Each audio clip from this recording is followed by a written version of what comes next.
Welcome back to the Tennessee Conservatives Big 7 News Podcast. My name is Adelia Kirchner. I'm one of the writers here at the Tennessee Conservative, and today I'll be filling in for Brandon Lewis, who is on a trip in Boston. I am also currently on a trip, hence recording from my car. I am in the parking lot right now of one of the best fast food places ever, if you can even count it as fast food, because it's really not that fast. I'm in my old high school stomping grounds down in Texas, and I'm sitting in a Whataburger parking lot. After I finish this, I am definitely going inside to get a sweet and spicy burger, sweet and spicy bacon burger. If you're jealous, I don't know what to tell you. I mean, I've tried the Whataburgers in Tennessee. They're just, it tastes different. I tried the one near the airport, or like on the east side of Nashville. It just tastes different. It's not the same. So I'm gonna eat as much Whataburger as I possibly can while I am down here. Anyways, let's get into our podcast for today. Excuse my scrambledness. It's hot outside. It's very hot outside. Luckily my car has air conditioning, but I'm a little heat frazzled, so you'll have to excuse me if I slip up on my words today. But to start off, make sure that you go and subscribe to our free daily e-newsletter. Just text NEWS to 423-205-5600. You can also follow us on the social media platforms that have not yet shadow banned us. That includes X, formerly known as Twitter, Gab, Getter, Truth, Rumble, and MeWe. Our first story of the day is several Tennessee radio stations to be acquired by George Soros in unprecedented buyout. Oh boy, what fun. In an unprecedented decision, the FCC fast-tracked a deal giving majority control of over 200 radio stations nationwide to a group funded by Democrat mega-donor George Soros. The lobbying organization set to assume control, Fund for Policy Reform, is governed by 4 trustees, one being George's son, Alex Soros. In a complex deal, the organization is set to assume a massive chunk of debt, at least 40%, from Odyssey Incorporated, which owns hundreds of radio stations across the nation. Since Odyssey has declared bankruptcy, the Soros organization's buyout will essentially see Odyssey ceding majority control of all these stations. The stations affected in Tennessee will include at minimum 7 radio stations, 1 in Memphis, 1 in Walden, and 1 in Signal Mountain. Read this article on our website for a complete list. This historic 3-2 decision, with Democrats in the majority, has raised the alarm with the dissenting Republican-nominated FCC commissioners and the Congressional Committee of Oversight and Accountability, as they believe immediately clearing the deal violates the current FCC laws prohibiting a foreign company from owning more than a 25% stake in U.S. radio stations. Soros reportedly took foreign investments to make his bid and then asked the commission to make an exception to the normal review process, which would normally take approximately a year.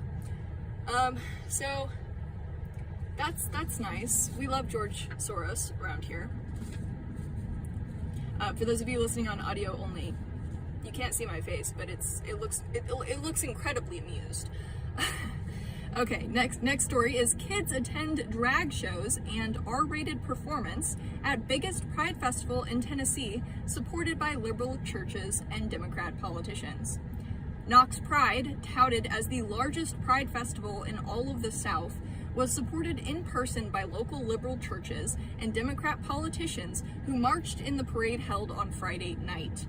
Knoxville Mayor India Kincannon was in attendance along with Representative Gloria Johnson. Shocker. Children were present for many of the drag show performances on Saturday, at which cash tips were taken by performers, despite a state law that bans drag performances from public property and requires them to take place only in age-restricted venues. Yeah, this just keeps happening. Doesn't matter that it's technically illegal. It just keeps happening. Gotta love it. It's kind of like the election laws that have been passed over the last couple of years. Because I don't know about y'all, how involved you are in your own local elections, but I want you to pay very close attention next time you go to vote, and see if there is a sign up in your area at your polling location that says something along the lines of it's illegal to cross over. I mean, this will be like, this would be in the next primary, okay? But I'm just saying, I didn't really see that in my area when we did the primaries this year, and that is a law. There has to be signage informing voters that if you are not affiliated with a party, you can't vote in that party's primary. But I didn't see any of that signage this time around, and that law was in place. So I guess I would say keep an eye out for these things. I mean, there's laws, yes, but are they actually being enforced in particular areas? No, not necessarily. So anyways, Knox Pride wrapped up the festivities on Saturday with an after party that included yet more drag in the form of a pre-show shadowcast performance of the Rocky Horror Picture Show. The performance was billed by Pride organizers as a free community event for the entire family. According to Common Sense Media, the movie is based upon complex adult themes of sexuality and personal freedoms / lifestyles, and is not recommended for anyone younger than 15. And I would say even I would go up on that age bracket a little bit. Anyone younger than 18? Walgreens, a returning sponsor of the event, provided flu and COVID shots to attendees this year. Don't you love it? It's like how the DNC had abortions and vasectomies outside of the conference. It's like, yeah, that definitely goes hand in hand with the things we're talking about. That needs to be outside of this. A Pride festival with free COVID vaccines and flu shots. That makes sense, right? Not really. Okay, next story. Tennessee law makes it a crime for storm victims to protect property against thieves. While state and federal assistance is beginning to arrive for victims of Hurricane Helene, some state laws are actually inhibiting their ability to protect themselves from being victimized a second time. Those who survived the disaster are dealing with the aftermath, ongoing operational issues with wastewater treatment and drinking water facilities, significant road closures, and a bevy of scammers and looters out to make a profit by taking advantage of storm victims. While Tennessee Attorney General Jonathan Skrmetti says that his office will not hesitate to enforce Tennessee's consumer protection laws, some Tennessee laws actually make it illegal for residents to protect their own homes and property. As reported by the Tennessee Firearms Association, according to current state law, it is a crime to use deadly force to protect real or personal property, even if a person is trespassing or is caught in the act of stealing. The Tennessee legislature defines deadly force as force that is intended or known by the defendant to cause or, in the manner of its use or intended use, is capable of causing death or serious bodily injury. By this definition, it is illegal for individuals to show a weapon or even threaten with a weapon that could potentially cause death or serious injury as a means of protecting their own property. Those who do could be charged with felony aggravated assault with a deadly weapon. This leaves individuals who have already been victimized by the hurricane vulnerable to even more loss because the law prohibits them from protecting their homes and property from would-be thieves. The potential for post-hurricane looting has already been witnessed as police arrested 8 possible illegal aliens in Washington County on burglary charges less than 48 hours after Helene hit. Guys, where are you going to get this news if you don't support us? I spoke at the Freedom Fest, a nice bunch of folks I got to meet up in the Loudon area this weekend, and I asked a very pointed question. And it's, raise your hand if you have donated to a state or local candidate in the last cycle. This is a collection of conservatives, people that brave the elements to come out to this event. And I'm sad to report that very few hands went up. And conservative Christians who are cheap and never give can't blame the government when it goes in the opposite direction of their values, because if all the corporations are giving and if all the conservative Christians are not, they will go the way of the corporations. Same thing in media. Why aren't there more conservative media outlets? Because conservative Christians give lip service to it, but they don't financially support it. Guys, don't be in that audience. We have got to come together. We've got to give $10 a month, guys, $5 a month. Be one of our monthly recurring donors. If you give $50 or more, or a recurring donation of $10 or more, we will send you a Proud Tennessee conservative tumbler along with a koozie, a couple of bumper stickers, my heartfelt thanks, and a directory of your elected officials up in Nashville. Guys, TennesseeConservativeNews.com/support, or like so many that I read that mail in little checks, $50, $100, occasionally some big money. But it all adds up, guys, and we're kind of low right now, to be honest. We're low. It's slow and low right now with the giving. And so we are moving backwards, which is not a feeling that I like to see in the meager operating accounts of the Tennessee Conservatives. So if you can give, mail your checks to P.O. Box 625, Signal Mountain, Tennessee 37377, P.O. Box 625, Signal Mountain, Tennessee 37377, and we will put it to good use. On to the next story, which is Tennessee Senate State and Local Government Committee hears expert testimony on nullification. The Senate State and Local Government Committee met on October 3rd for a summer study exploring nullification, which is the constitutional theory allowing individual states to invalidate unconstitutional laws or mandates. The non-voting meeting's intent was to function as an exploratory fact-finding forum, with experts testifying both for and against the concept.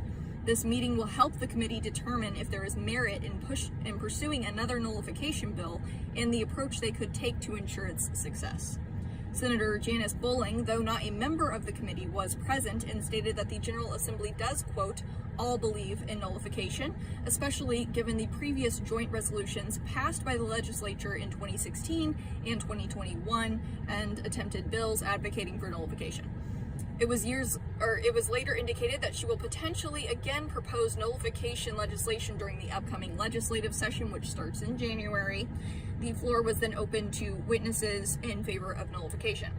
Jeff Cobble, an attorney and constitutional teacher, opened with his main point being that the states are sovereign over the federal government. His opinion was supported by a thorough presentation including historical timelines, context, and a close examination of several tenets and pillars found in the language of both the U.S. and Tennessee constitutions. Joe Wolverton, a constitutional law scholar and attorney, focused his time on refuting the Attorney General's opinion issued earlier in the year, which argued nullification was unconstitutional and an act of rebellion or lawlessness by using constitutional language and historical precedent of several states. Wolverton said, Tennessee is not seeking to nullify legitimate federal authority, but to safeguard its citizens from unconstitutional federal encroachment, and called the AG's opinion a distorted view of the Constitution. Chairman Richard Briggs encouraged citizens to contact or set meetings with the individual members of the State and Local Government Committee to express their thoughts and ideas. So if you have thoughts or ideas on the issue of nullification and possibly having that be an option in Tennessee, you should contact your member of the State and Local Government Committee. Contact all the members. Contact them each individually, whatever you want to do. But if you have an opinion, you want your voice heard, now's the time. Next story is UTC pushes woke climate agenda with Tennessee taxpayer money. I'm not shocked. I'm never shocked by our university system. Never. Never, ever. Publicly funded University of Tennessee Chattanooga hosted a climate change expert this week for 2 events sponsored by UTC's Environmental Studies program and Read to Achieve.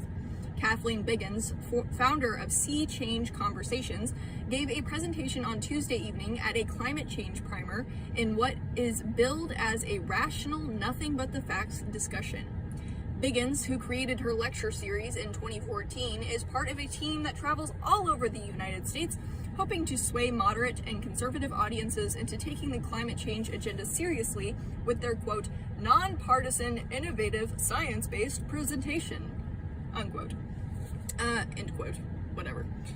Wednesday, there was a panel discussion with Biggins and 3 local Chattanooga leaders, Natural Treasures Program Director John Bilderback of Thrive Regional Partnership, philanthropic advisor Marisa Ogles at Compass Consulting, and City of Chattanooga Department of Planning Director Eric Schmidt with the Office of Sustainability. Climate policy is increasingly becoming a crucial issue for younger voters. UTC's decision to host an event on this topic with early voting starting just a week later could be seen as an attempt to influence students before they take to the polls. Multiple classroom sessions are planned with UTC students who represent the next generation of voters and potential climate leaders. The Tennessee Conservative has previously reported on the city of Chattanooga having been selected as a pioneer for the World Economic Forum's Smart City Technology Roadmap. Chattanooga is one of only 2 cities in the United States to be chosen for G20 Global Smart Cities Alliance, and Chattanooga's City Council also adopted a World Economic Forum-driven climate action plan last year. All of those articles that we put up last year can be found on our website, so you can just go to the little search bar and look that up and be informed about the things that we don't want to be informed about, unfortunately. All right, let's see here. What have we got left? All right. Next story is Calamity of Human and Institutional Errors. Judges rule Nashville bonding company is not to blame for murder of Mississippi woman. A panel of 6 Davidson County judges ruled Monday that a calamity of human and institutional errors led to the release of a man who then allegedly returned to Mississippi and murdered his ex-girlfriend. 23-year-old, I think that's either Bricken or Bryson, maybe Bryson. Yeah, 23-year-old Bryson Rivers was arrested in December 2023 and charged with kidnapping and beating his then-girlfriend, 22-year-old Lauren Johansson. He remained in jail for several months. In April 2024, Rivers made a motion to have his bond reduced from $250,000 to $150,000. Despite objections from the prosecution, Judge Cheryl Blackburn granted the reduction.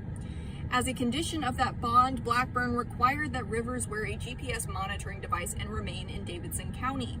Rivers posted bond on June 24th.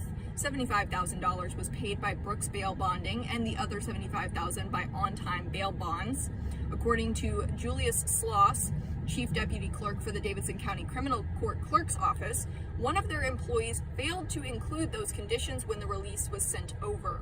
Agents from the bonding companies signed off on the release but never actually saw the conditions. When Rivers was fitted for a GPS tracking device, no location restrictions were set. Additionally, the company used for tracking is owned by an employee of Brooks Bail Bonding. 4 days later, on June 28th, the company was made aware of the location conditions and called Rivers back in to set those. When Rivers returned, the employee did not turn him back into police because she felt she was acting as the monitoring company and not as a bonding agent. He left town 2 hours later and was tracked to Biloxi, Mississippi until the battery on his device died. Johansson's body was found in the trunk of a car on July 3rd in Gulfport, Mississippi. The judges wrote, "Obviously, a calamity of human and institutional errors occurred in the release process of the defendant. Ultimately, however, the cause and responsibility for any violations of release conditions, including the commission of additional criminal acts, rests squarely with the defendant himself." All right. And our last story of the day, we have Lipscomb University stands strong on traditional values despite LGBTQ community pushback. Or it's LGBT community pushback is the headline. Okay. Lipscomb University, a private Christian college in Nashville, is unsurprisingly facing pushback over their stance on traditional marriage from members of the LGBT community. On their What We Believe page, a statement about their views on marriage reads, "We believe that from the beginning, God designed marriage as a covenant between one man and one woman, which is affirmed by Jesus in the New Testament, and that God's design is for sexual intimacy to occur in the context of that covenant. In this affirmation, we stand both in the modern heritage of churches of Christ and of the 2,000-year-old great tradition of the faith. Though marriage between a man and woman is spoken of frequently in the Bible and remains one of the sacred tenets of the Christian faith, critics have taken it upon themselves to question a private faith-based institution's right to promote its beliefs and operational mindset." An article from the Nashville Scene claiming the struggles students and faculty now face to find their place in the university community refers to the Tennessee Conservative by name, calling it a right-wing site and referencing an article published in August of this year forewarning pushback from the LGBT community, who is now doing exactly that. Despite no policy forbidding LGBT or non-Christian students from enrolling, they worry the expression of faith could cause harm to Lipscomb's LGBTQ students, deter prospective students from enrolling, or amplify anti-LGBTQ sentiments on campus, though there have been no such documented incidents. Also easily accessible on the Who We Are page, yet never mentioned by the critics, is the university's statement regarding diversity, belonging, and unity, which reads, Lipscomb is devoted to building a culture of diversity, unity, inclusion, justice, equity, and belonging on our campus. We strive to walk humbly with our God on our continuing journey to serve all students. As a Christ-centered community, our greatest contribution is to ensure every student feels valued as an image bearer of God. As beneficiaries of God's love and grace, we reflect His truth when we treat each other with fairness, respect, and compassion. These critics raise the question of why those who feel their ideological beliefs differ so greatly from the school's heritage and value system would demand the school accommodate them when there is a plethora of other options for education or work which encourage and promote a differing lifestyle and values. Yeah, well, that's kind of how these things go, you know, if you ask me. There are a lot of Christian schools, I'm sure Lipscomb included. I mean, they accept. They're not just singling you, like if you apply and you're not a Christian, or you apply and, you know, you identify as part of the LGBTQ whatever community, usually those aren't what define your admission to the university. And actually, if you ask me, you could probably walk onto most Christian university campuses. I'm not gonna say all, but I'd say a good freaking chunk, okay, of them don't actually feel any different than a non-Christian school. So that's kind of where the problem comes in, is you have people like touring or attending certain Christian campuses that really don't have much Christian about them anymore, and then they expect all the other Christian colleges to follow suit. But I haven't been on Lipscomb's campus since I was a very small child. I'm assuming that Lipscomb has kind of fallen into some of the same problems as a lot of other Christian schools. I mean, all you have to do really is read their little, we just read through their little statements on their website. I mean, they've got all the buzzwords in there: diversity, inclusion, equity, blah, blah, blah, blah, blah. The problem is a lot of these Christian schools are trying to cater to two different audiences. They have a lot of faculty and staff who were either educated there by like-minded individuals or educated elsewhere and brought back whatever ideals. And so you've got a lot of left-leaning progressive.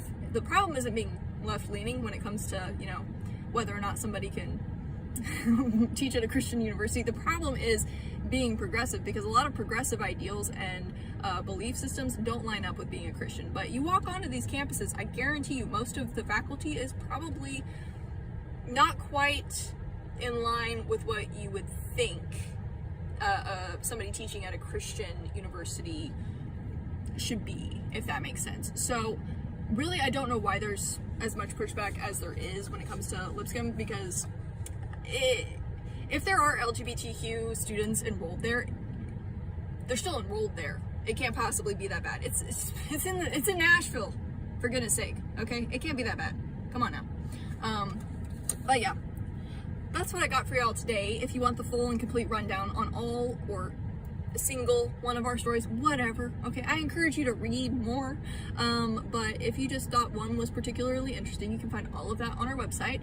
Just check out the links in the description or head straight over to TennesseeConservativeNews.com. If you like what we're doing and want us to keep it up, please consider donating to support the cause. All you have to do is, again, go to TennesseeConservativeNews.com and hit the little support button. While you're on our website, you can also hit the subscribe button, which allows you to subscribe to our free weekday newsletter. So you get a little email every weekday giving you our big stories of the day.